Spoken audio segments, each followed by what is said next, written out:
आइए फ्रेंड्स,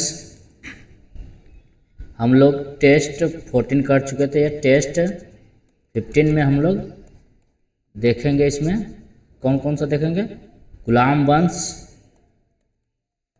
वंश के बाद खिलजी वंश देखेंगे, उसके बाद तुगलक वंश देखेंगे, दिल्ली सल्तनत से जो भी है खिलजी वंश, तुगलक वंश, उसके बाद लोधी वंश देखेंगे।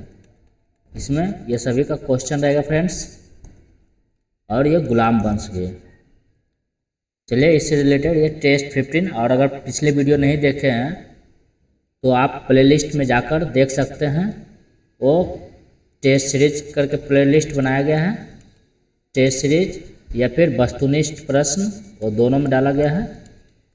वस्तुनिष्ठ प्रश्नों का संग्रह करके बनाया गया है, प्लेलिस्ट है। आप देख सकते हैं फ्रेंड्स, और वीडियो को लाइक कर दीजिएगा फ्रेंड्स। चलिए हम लोग इससे रिलेटेड क्वेश्चन इसमें देखेंगे।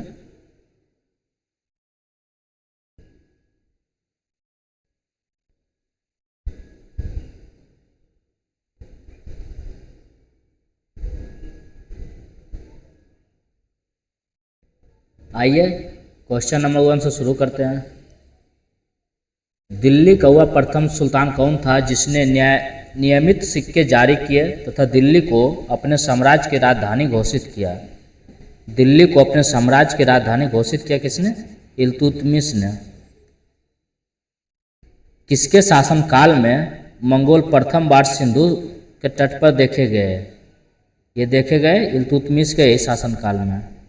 चंगेज खां का मूल नाम क्या था? ये चंगेज खां जो था उसका मूल नाम क्या था? ये चंगेज खां का मूल नाम तेमुचिन थे। याद रखिएगा, बहुत अच्छा क्वेश्चन है। चंगेज खान का मूल नाम तेमुचिन था। चौथा, निम्नलिखित में से कौन मध्यकालीन भारत की प्रथम महिला शासिका थी?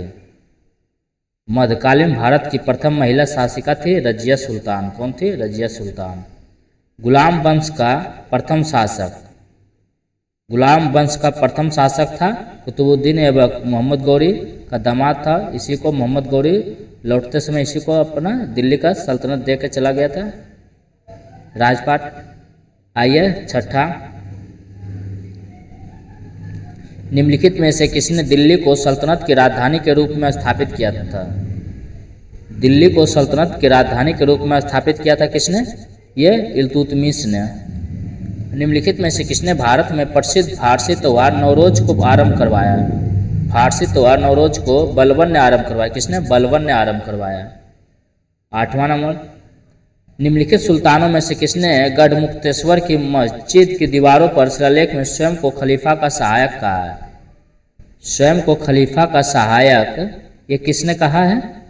स्वयं को खलीफा का सहायक ये बलबन ने कहा है। किसने? बलबन ने।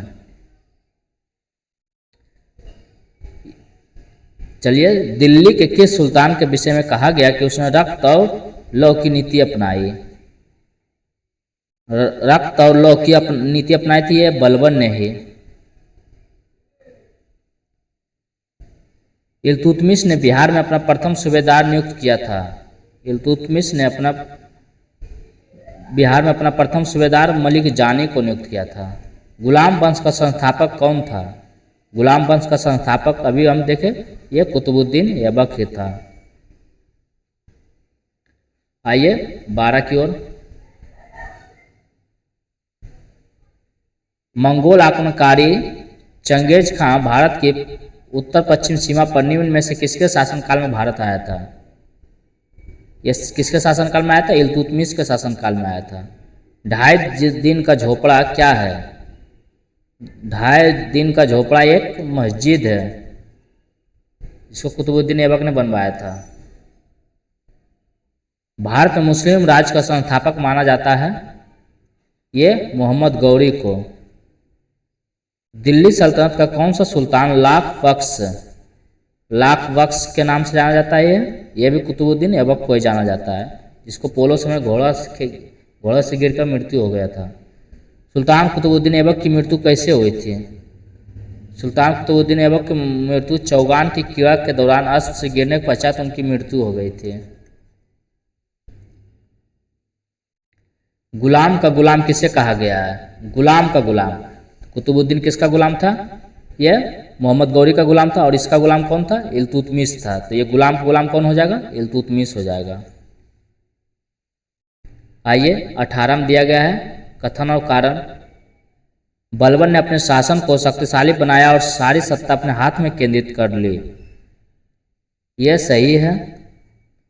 वह उत्तर पश्चिम सीमा को मंगोल आक्रमण से सुरक्षित करना चाहता था, ये भी सही है, लेकिन इसका व्याख्या नहीं करता है। मतलब आर एक व्याख्या नहीं करता है, लेकिन दोनों सही है। 19 निम्नलिखित में से कौन सा कथन बलबन के संबंध में सही नहीं है?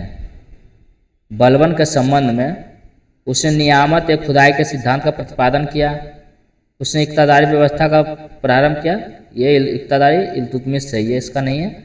उसने तुर्कान चहलगामी का प्रभाव समाप्त किया, ये भी सही है, और इसका स्थापना किया था इल्तुतमिश ने और बलबन ने समाप्त कर दिया था। उसने बंगाल के विद्रोह को दमन किया, ये सही है, अर्थात इसका नहीं है मेरा आंसर, यही हो जाएगा। 20 नंबर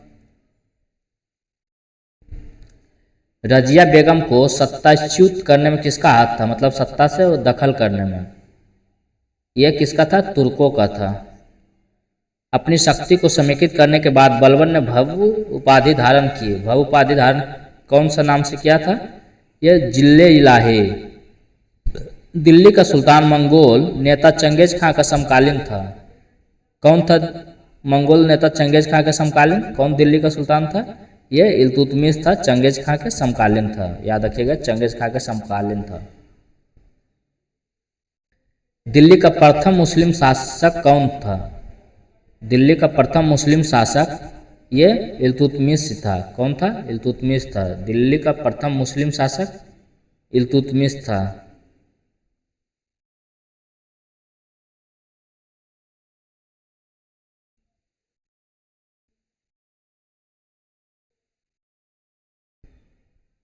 दिल्ली का प्रथम मुस्लिम शासक कुतुबुद्दीन ऐबक भी तो मुस्लिम था।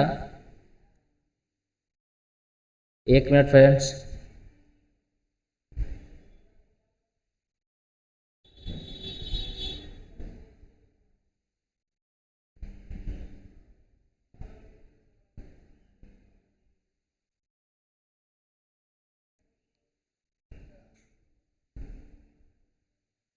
वही तो दिल्ली का प्रथम मुस्लिम शासक यहाँ पे क्या हो जाएगा?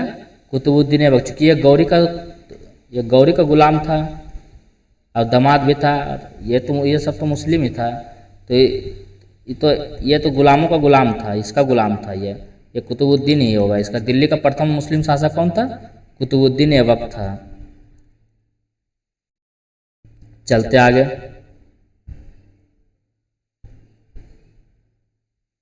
1206 में एक गौरी का हत्या हुआ था फ्रेंड्स, और 1206 में गुलाम वंश का स्थापना भी हुआ था।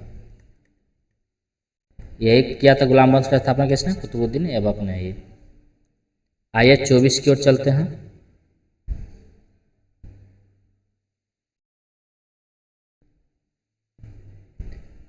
दिल्ली का सुल्तान बलबन का पूरा नाम क्या था? दिल्ली के सुल्तान बलबन का पूरा नाम गयासुद्दीन बलबन था। कुतुबुद्दीन ऐबक की राजधानी थी ये लाहौर थी। निम्नलिखित में से किसने प्रसिद्ध कुतुब मीनार के निर्माण में योगदान नहीं दिया था? कुतुबुद्दीन इसका शुरुआत किया था, स्थापना किया था, इल्तुतमिश ने इसे पूरा करवाया था। फिर उसका तुगलक कुछ मतलब भूकंप चाहे जो भी आंधी तूफान के कारण जो ढह गया था उसका निर्माण भी करवाया था। यह 5वीं 6ठी मंजिला। ये तो ये इसका कौन सा राइट आंसर हो जाएगा? ये गयासुद्दीन तुगलक ने इसमें कोई योगदान नहीं दिया था। आइए ये हो गया। चलिए आइए खिलजी वंश अब देखेंगे। इसमें खिलजी वंश से रिलेटेड क्वेश्चन, खिलजी वंश से जितना बनेगा फ्रेंड्स इसमें देख लेंगे। चलिए आप लोग वीडियो को लाइक कर दीजिए। निम्न मुस्लिम बादशाहों में से किस एक ने मूल नियंत्रण पद्धति को पहली बार लागू किया? पहली बार लागू किया ये अलाउद्दीन खिलजी ने। 1306 ईस्वी सन के बाद अलाउद्दीन खिलजी के समय में दिल्ली के सुल्तान तथा मंगोलों के बीच सीमा क्या थी? यह था सिंधु नदी था। क्या था? सिंधु नदी। निम्नलिखित कथनों पर विचार करना अलाउद्दीन खिलजी से संबंधित है। उसने कृषि जमीनों की पैमाइश के बाद जमीन की मालगुजारी वसूल की। सही है। उसने लगान व्यवस्था को अपनी पूरी सल्तनत में लागू किया, गलत है। उसने प्रांतों के गवर्नरों के अधिकारों को समाप्त किया, यह सही है, अर्थात 1 और 3 सही है। चौथा, कौन सा सुल्तान नया धर्म चलाना चाहता था किंतु उलेमा लोगों ने विरोध किया? यह अलाउद्दीन खिलजी ने एक नया धर्म चलाना चाहता था लेकिन उलेमा लोगों ने इसका विरोध किया। निम्न में से किस सुल्तान ने बाजार सुधार लागू किया? बाजार सुधार ये अलाउद्दीन खिलजी ने, इसका कर था आधा, एकदम कर था, यह इसका कर आधा था फ्रेंड्स। जब उसने राजस्व प्राप्त किया तो वह शरीयत के नियमों और आदेशों से पूर्णतः स्वतंत्र था। बर्नी ने यह कथन किस सुल्तान के लिए कहा था? यह सुल्तान इसी के लिए कहा था, किसके लिए? अलाउद्दीन खिलजी के लिए। घड़ी अथवा गिरा कर लगाने वाला दिल्ली का प्रथम सुल्तान कौन था? ये घड़ी एवं ये अलाउद्दीन खिलजी था, घड़ी एवं गिरा कर। आइए 8वां,